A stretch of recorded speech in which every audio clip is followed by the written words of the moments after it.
think it's fitting I'm doing this unboxing in like a hoodie and sweats. How's it going, ladies and gentlemen of the internet?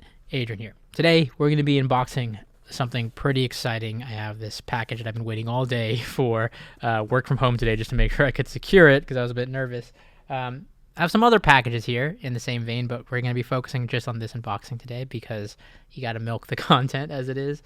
You know, on this channel, we're no stranger to kind of opening up some luxury goods, checking out some Grail pieces, and this, by all means, is no exception. As of late, if you've been following the tracks and journey and the videos in 2026, we've kicked off to what has already been a crazy year, and we're only in February, and we're still riding off of the coattails that was 2025. And I told myself as I kicked into this year, I'm going to celebrate more of the wins and kind of take opportunities for myself to make sure that I take those moments and help encapsulate it. And some of that is, yes, manifested in me getting things that I've just always wanted to get and kind of symbolize some of the journey and success thus far. And today's pickup watch timepiece, spoiler alert, is no exception. It's something that I've been wanting to get, and as I made my list of things I really want to knock off my grails in 2026, this was certainly one of them. So, when it comes to timepieces and watches for me personally, before we get into the actual unboxing, it's been one of my passions, obsessions very early on. When I got some money to my name, it was the first thing I can remember like actively trying to collect. And something I've always tried to do is tie those things to moments and places and achievements because it helps kind of solidify that timepiece for me, right? This one I'm wearing on my wrist right now, this is my Cartier Santos with the green face. I actually am working on a video on this right now because I never got a video out on this channel despite getting this like over nearly a year ago. I got this in New York City on a trip when I was going out there to see our new office that we had just moved into and we're expanding into. And as I record this video today, we're hopefully in a couple months going to be expanding into an even bigger space and you know, spreading out our wings there a bit. So this was a piece that symbolized like that trip to New York, the expansion of where our business has gone in the last couple of years, and us really kind of defining and building out a further physical presence in the East Coast.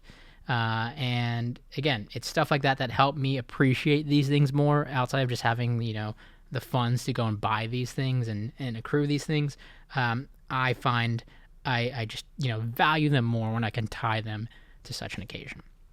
And with that, today we're going to be unboxing another watch that I've been on the hunt for to celebrate and kick off the 2026 year, along with some of the other pieces I've already picked up this year. Okay, and with that, here we have the package that arrived this morning. I was eagerly awaiting this delivery. A little bit about where I picked this up. I had scoured a couple of local options and vendors. I had hit up some old contacts from which I've like sourced watches for in the past. But notably, I have a friend and old roommate of mine. Shout out to Wilson if he ever watches this. His company that he has been establishing in Southern California, Majestix Collection, he's gotten into the watch space and they have a, you know, great inventory and whatnot. So I figured when I was looking for this anyway, I'd kind of browse the inventory they had and, you know, hopefully be able to support the business and purchase my first watch from them. So this is not direct from an AD or a boutique. This is purchased, I guess, on the secondhand market or the gray market, which is a very common thing for these sort of, hang on, I'm going to cut the tape on the front here without doxing my address.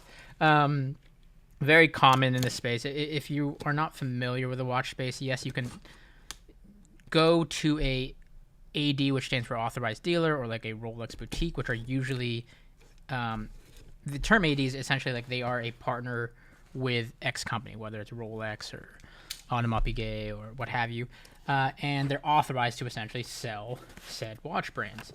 Now, the thing about ADs, if you're not familiar, I'm so confused on how you open this box, so apologize, is you got to play a bit of what they call the game. And it's something personally, I apologize, it's going to be very brutal sound. It's something I've personally just never been a fan of. I've bought a lot of watches in my time, and a lot of pieces I've got are the second market or like pre-loved watches, and I've never had issues with that. The thing with an AD is essentially a lot of what it's about is like building up a relationship over time, and I think there's value in that for sure. But it's not as simple as I have the money, I want this thing, I can walk in and buy it, which sounds obvious, right? It sounds like very standard if you are familiar, or if you're in the space and, any product that you buy, you would think it's as simple as if I have the means to buy it, I can just buy it. It's a little bit of scarcity, marketing on their end. The harder it is to get, the more allure there is behind it. All this kind of behind the scenes stuff that goes into it. So personally, I've never really tried to establish until recently like an AD relationship. But sometimes it involves you like getting lucky. Sometimes it involves you being able to essentially buy like smaller pieces to lead up to be able to even buy a big piece. And that's the kind of like back and forth of it all, which, isn't the greatest at times. Okay. And here we have the box in question. As you can tell, it is indeed a Rolex in the iconic green box here. And we're going to get to experience for this for the first time together here. So here we go. And there we have that iconic green box. And you all can see the iconic Rolex crown. And for the piece in question that I have picked up today to add to my collection, we have the Rolex GMT Master II, sorry. More adequately named or nicknamed Batman. Sorry. All that hype. More adequately named Bruce Wayne. So the nickname for this watch is Bruce Wayne with the black and the kind of off gray you can see here on the bottom of the bezel.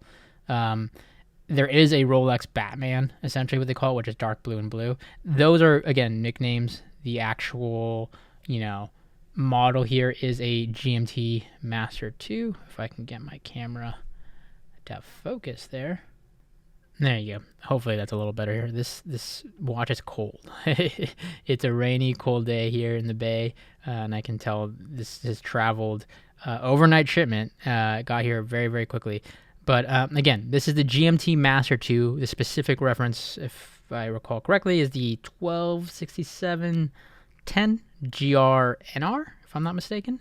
But again, more commonly known as the Bruce Wayne in the watch community. This is my first GMT in general when it comes to Rolexes. I have a couple of day dates. So this is my first GMT Master II. I have debated for a long time between this or a Batman, and I decided to pull the trigger on the Bruce Wayne. And I am not disappointed now seeing it in person. I have not even tried one of these on at the store or boutiques or anything like that. This is the Master II on a Jubilee bracelet here versus the Oyster Perpetual, which you can also get it on, which is like essentially those like more blockier links. I personally love the look of a Jubilee. It's a little bit more, it like a balance between sometimes casual / dressier. It tends to lean more dressier in most cases versus sporty, but you can kind of see the subtle hue shift on the bezel here from that black to like light gray. And the thing with the Master II is you can kind of use this, and it's ideal for people who, the common thing a lot of people like to say is like, if you're somebody who travels a lot or is in multiple time zones, you can track multiple time zones easily. And, nice little thing beyond just all the iconic mechanics behind something like this. But yeah, this is a beautiful, beautiful piece here. And I'm going to go ahead and I believe here you have a little drop down for the booklets and papers and hang tags and all that fun stuff. This is a 2026 reference, if I'm not mistaken, or at least or like 2025, 2026, if I'm not mistaken. Extra pair of links. I did have them remove a couple links just to kind of see initially for my size. I'm probably going to have to adjust it further. You get your Oyster Perpetual GMT Master manual here. And yeah, this is the booklet. And then I'm going to take this off, but these are the papers here. And as you can see, date of purchase for this watch was February 3rd, 2026. So this was picked up very, very recently. Yeah, this is crazy to have such a newer model and reference. My serial numbers on this, all that good stuff. Those are kind of just like your cards and your warranty information and all that fun stuff. So yeah, these are very hard to obtain, like just walk in, so to speak. Usually you got to either have like a portfolio or like maybe you can get lucky at certain ADs. And if you get these at retail, obviously they're much, much cheaper. Thus why the secondary market exists. And if you have the right connections, obviously can pull some strings or, in this case, go to somebody who sells them in, the secondhand market. And with that, let's go ahead and take off this bracelet here. Pop it open. I love this clasp. This is the first one I've had with a Jubilee clasp like this. And just the heft and weight to this thing and the pure like sheen and shine of it. Let's get an on wrist for the first time here and see how much I need to maybe potentially adjust this. Okay, not too bad. Oh, that just feels solid on the wrist. It's one of like the first things. It's just like a Rolex, but like when you get a good watch, like a good doesn't necessarily mean luxury watch, but a good watch for the first time, like the common thing people do is kind of like bounce their wrist, and it's like the heft to it, right? That build. I'd say I probably need to remove like one more link, maybe two potentially. This doesn't have, I think, actually no, you can adjust. Is this the one where you can kind of slightly adjust a little bit here? Yeah, you can do like I think a slight adjustment on this to push it in here. So I think I have a couple more. I have like one more I can go up in to potentially just make it a little tighter on the wrist. But man, this thing is beautiful. I'm very, very happy I went with this model, and I just love the look it has on a Jubilee bracelet. But I mean, here you have it, ladies and gentlemen. This is my newest Grail, my newest pickup in the collection. This is again the Rolex GMT Master II Bruce Wayne, or the 126710 GRNR. I gotta ingrain that in my memory here. Beautiful, beautiful piece. Already set to my time and everything here. I gotta learn the ins and outs of like. There's not too much to like say here. Like most of the stuff is like standard things and how you adjust the crown and yada yada yada. But not too many crazy complications here that I need to like be mindful of. But such a beautiful piece here. You can already see my grubby fingerprints getting on it, but this is just awesome. So I'm obviously very excited for this piece. I would love to do a more in-depth video after like owning it and daily driving it and wearing it. Because the thing about my timepieces, I like to wear them. I like to take them out and about and incorporate them in everyday fits and whatnot. And I can already tell this is going to be one that gets constant use in the rotation. A couple of reasons I wanted either a Bruce Wayne or a Batman specifically. Last couple months I've been looking to kind of source one. For the easy and obvious reason, I think in terms of superhero fandom, Batman, Iron Man have always been my favorite superheroes. I know there's lack of a better word there. Iconic characters in my opinion, and I think that the color scheme and just the kind of nickname around it has always been an iconic piece. I like to collect like obviously pieces that mean a lot to me and pieces that I've always wanted, but I think one of the fun aspects of the collection I always like to do is like I wanted and I still wanted to or need to get a JLC Reverso, because like in the actual Batman movie, that's what Bruce Wayne wears. It's funny because Bruce Wayne does not even actually wear, a Rolex GMT Master II, But I like fun things like that. Like, this is the watch that the character wore in the movie, and the brand that they're associated with. Like how James Bond with Omega, and so on and so forth.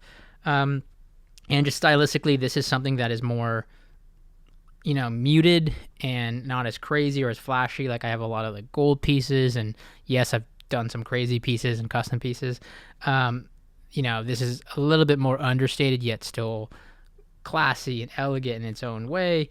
And again, I think it's just a really iconic piece in and of itself. So, there's a lot of reasons as to why I want to gravitate more towards like a GMT Master II. There's a lot of, as with any collector out there, there's always something out there, and there's always the next thing. And with pieces like this, unless you have unlimited funds, you got to curate your collection a little bit more thoughtfully. And like I said in the beginning, when I was younger, getting a bit more money and had a lot of disposable income, I probably bought a lot of pieces that traditionally now I just don't wear, to be honest, that kind of sit in my boxes or safes or what have you. I haven't, and I've never usually been somebody who like sells off or liquidates my collection. Maybe in time or in passing I will. I've always liked being able to pass them on or like give them to like my parents, because like my dad got me into watches. But I have pieces that I just don't wear because like it was like a time and place thing, and like nowadays it just doesn't fit who I am. Reasonably, I should probably get rid of them and make room for things that I want. But this is a piece I feel like is just going to be a staple in the long term in the collection. And again, I think that's a little bit what collecting is about. It's about refining your taste over time and making those mistakes so that you can kind of make better decisions in the future. But yeah, I am very, very excited about this piece. More content will come in the future, but I hope you enjoyed it. I hope you enjoyed a little look of like, quick unboxing experience. I know this isn't the whole like Rolex boutique experience and all that, but ultimately when it came down to it, it was just easy to pull the trigger. I like being transparent. I believe retail on watches like this, like if you can get it from an AD or boutique, you get it offered to you, you're probably looking at like 11 to 12 grand, if I'm not mistaken, in that ballpark. Still very expensive, but to give you an idea, resale market or secondhand market, these are going anywhere from 20 grand on the low end, 1920, to 24 grand, depending on condition, year, all that fun stuff. Again, just to be transparent, even though I got this from a friend who runs a business, I paid in that 23K ballpark range here for this piece specifically. I knew I was buying from a trusted seller, got to support my friend's business, and will definitely be a return customer to see what else they have. And again, everybody's different. Some people love the whole boutique experience and wanting to build that relationship. And obviously, if you can get it for retail, you're getting it for much cheaper. For me, sometimes, yes, could you save X amount getting it retail if you're lucky? Usually the opportunity to get there requires you to spend X to even get there in the first place. And at that point, you've probably spent more than you would on the secondhand market. It really all comes down to what you prefer, the type of collector you are, and your kind of long-term goals. But for me, I was happy just to kind of finally be able to pull the trigger on this, get a new model, unworn, brand new essentially, and one of the later models and references. So Bruce Wayne, gotta love it. Thanks a lot for watching, ladies and gentlemen. I am super excited about this piece. It's hard to encapsulate into words. These things are still never lost on me. So, yeah. Thanks for watching.